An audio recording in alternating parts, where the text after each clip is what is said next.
Hi folks, my name is Neha Bhatt and I am a trauma therapist that works within the Indian context globally. And today I wanted to talk a little bit about building on debunking that myth that I spoke about in my last video about healing being this one-dimensional thing that we go through where we have to let everything go and become this new person who's this perfectly healed version of someone that we used to be, right?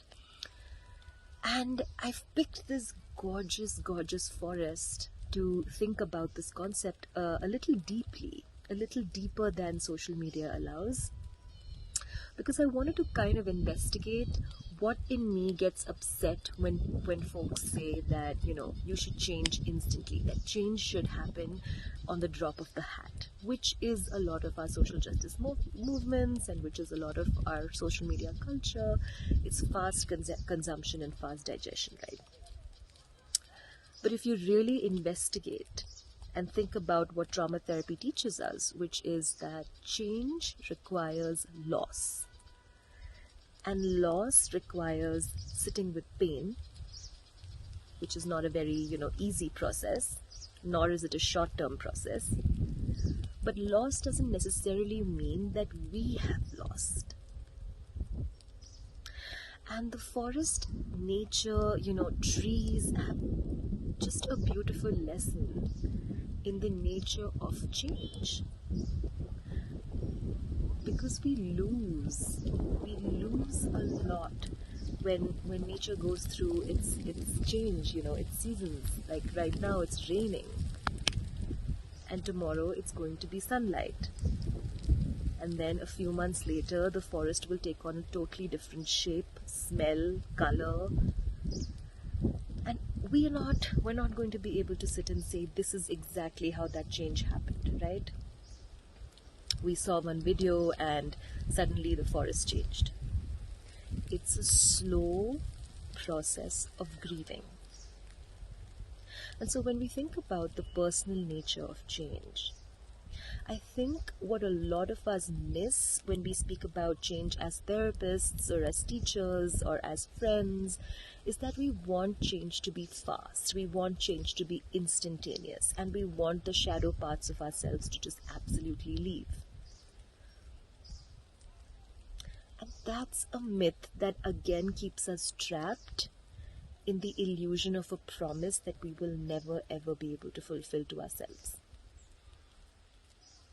And instead, if we just took a little bit more time, right, every week or every day, or however much access you have, to just the gentle elements and the fierce elements of what is within our reach, which we call nature, then we will learn that change is painful and it's invisible, but yet it happens. And that's exactly how our identity and our ego shifts when trauma happens and loss happens, like we're seeing all around in the pandemic. There's a lot of loss. There's a lot of change. And so I request you to take a minute and just be still in the nature of what parts of yourselves are changing.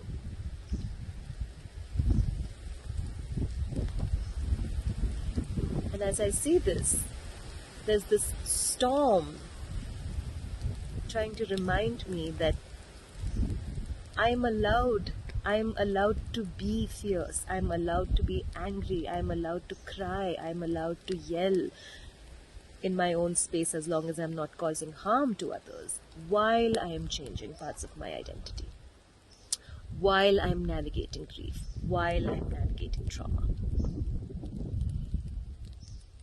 And now it's fine. The forest is still again. I hope this little nugget gives you just a bit to think about in a deeper way than our social media tools are allowing us to. And as you navigate these incredible years coming to us, where we will probably be required to change in much more radical and drastic ways, I hope that you're able to remember to be gentle, patient, and slow with the long-term nature of change, which includes loss. Okay, I hope you have a wonderful time ahead. Thank you.